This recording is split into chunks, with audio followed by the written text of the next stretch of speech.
என் இனிய உலகத்தமிழ் மக்களே, தாய்மார்களே, பெரியோர்களே, சிறார்களே, அருமைச் சீடர்களே, யோக நண்பர்களே, யோக விரும்பிகளே, உங்கள் அனைவருக்கும் என் இனிய காலை வணக்கம். கலைஞர் தொலைக்காட்சி நிகழ்ச்சியில் அதிகாலை வேளையில் நலமுடன் வாழ என்னும் பிரிவில் யோகாசனத்திற்கு மிக முக்கியத்துவம் தரப்பட்டிருப்பதை நீங்கள் அறிவீர்கள். அதிகாலை வேளை தரப்படுகின்ற காரணத்தினால் உலக மக்கள் எல்லோரும் பார்க்கிறார்கள், பழகுகிறார்கள். தங்களுக்கு ஏற்பட்டிருக்கின்ற பிரச்சனைகளை நீக்கிக் கொள்வதோடு மற்றவர்களுக்கும் கற்றுக் கொடுத்து அவர்களுக்கும் ஒரு ஆரோக்கியத்தை மார்க்கத்தை சொல்லிக் கொண்டு இருக்கிறார்கள் என்பதுதான் உண்மை. அந்த நிலையில் இன்றைக்கு நமது அரங்கிற்கு இரண்டு சகோதரர்கள் வந்திருக்கிறார்கள். மிதுன் கண்ணா, நவீன் கார்த்திக். இவர் பிஏ படித்து கொண்டிருக்கிறார். இவர் நீட் தேர்வு எழுதி அதனுடைய ரிசல்ட்டுக்காக காத்து கொண்டிருக்கிறார். இவர்கள் இருவரும் என்னுடைய பயிற்சி சாலையில் வந்து பயிற்சி பெற்று கொண்டிருக்கிறார்கள் உடலை குறைப்பதற்காக. அவர்கள் இப்பொழுது சேதுபந்த ஆசனத்தை செய்யப் போகிறார்கள். நீங்கள் கவனிக்க வேண்டும். என் அருமை சீடர்களே, நீங்கள் பத்மாசனத்தை கலைத்துவிட்டு காலை நீட்டுங்கள், அப்படியே படுத்துக்கொள்ளுங்கள். காலை உள்ளே இழுங்கள், ரெண்டு காலையும் கொஞ்சம் அகலமாக வச்சுக்கோங்க. அப்படியே இடுப்பை தூக்கி கையில் ஏந்தி பிடிச்சு கொள்ளலாம். சேதுபந்த ஆசனம், மலை ஆசனம் என்று தமிழில் சொல்வார்கள். சேதுபந்த ஆசனம். இடுப்பு தூக்கப்படுகிறது. முதுகெலும்பில் உள்ள L4 L5 சரியாக வேலை செய்யும். அதிலே எலும்பு வெளியே வந்துவிட்டது என்று சொல்வார்கள். அதுக்கு ஆப்ரேஷன் தான் செய்ய வேண்டும் என்று சொல்வார்கள். கீழே கழுத்து விளைக்கப்பட்டிருக்கின்ற காரணத்தினால் ஸ்பாண்டிலைசிஸ் சம்பந்தப்பட்ட பிரச்சனைகள் எல்லாம் நீக்குவதற்கு இந்த ஆசனம் மிகவும் உதவிகரமாக இருக்கும் என்பதை நீங்கள் தெரிந்து கொள்ள வேண்டும். மெதுவாக இந்த ஆசனத்தை கீழே இறக்குங்கள், காலை நீட்டுங்கள், நன்றாக மூச்சை வாங்கிக் கொள்ளுங்கள், எழுந்து உட்காருங்கள், அங்கே தலையை வைத்து இங்கே காலை நீட்டுங்கள், தலையை அங்கே வைங்க, திரும்பிடுங்க, அப்படியே ரிவர்ஸ்,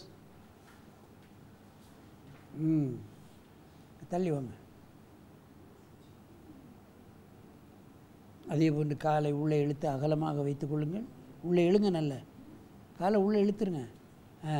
இடுப்பை தூக்குங்க, நல்லா ஏந்தி பிடிங்க. சேதுபந்த ஆசனம், மலை ஆசனம் என்று சொல்வார்கள்.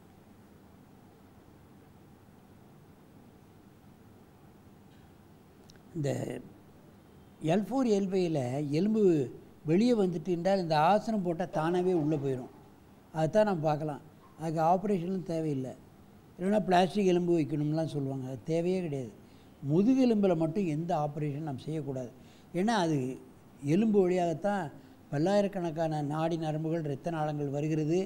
அதில் போய் ஆப்ரேஷன் பண்ணி மயிரிழையில் இருக்கக்கூடிய ஒரு சின்ன நரம்பு கட்டானா கூட கால் விளங்காமல் போயிடுது.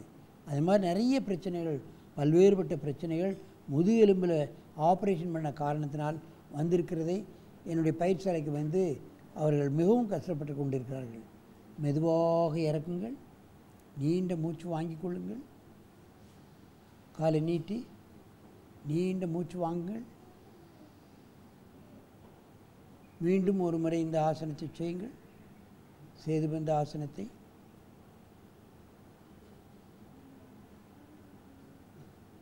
கழுத்து வளைக்கப்படுகிறது. தைராய்டு கிளாண்ட் சரியாக வேலை செய்யும்.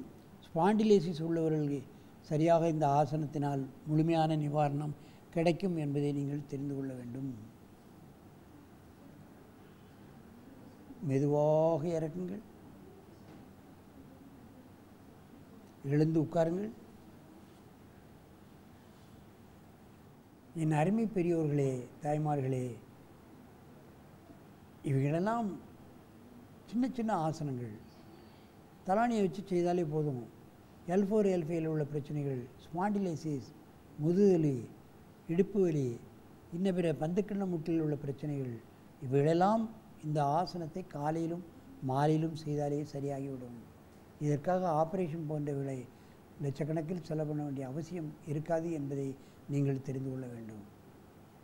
ஆகவே சின்ன சின்ன ஆசனங்கள் மூலமாக பல பெரிய பிரச்சனைகளிலிருந்து நாம் நியமிக்கொள்ள முடியும் என்பதுதான் உண்மை. இப்பொழுதெல்லாம் முதுகிலே பிரச்சனை வந்தால் ஆப்ரேஷன் தான் அலோபதியில், வேறு வழியே கிடையாது. அதுக்கு நாம் தள்ளப்படவே கூடாது. முதுகிலே ஆப்ரேஷன் பண்ணால் நிச்சயமாக காலுக்கு செல்லக்கூடிய இரத்த நாளங்கள் கட்டாகி அதிலே கால் விளங்காமல் போனவர்கள் பல பேர்கள் இருக்கிறார்கள். ஆகவே இதுபோன்ற ஆசனங்களை காலையிலும் மாலையிலும் பழகி முதுகு பிரச்சனைக்கும் இடுப்பிலே உள்ள பிரச்சனைக்கும் கழுத்து பிரச்சனைக்கும் நீங்கள் முழுமையான தீர்வு காண வேண்டும் என்று கேட்டு உங்களிடமிருந்து விடைபெறுவது ஆசனா ஆண்டியப்பன். வணக்கம்.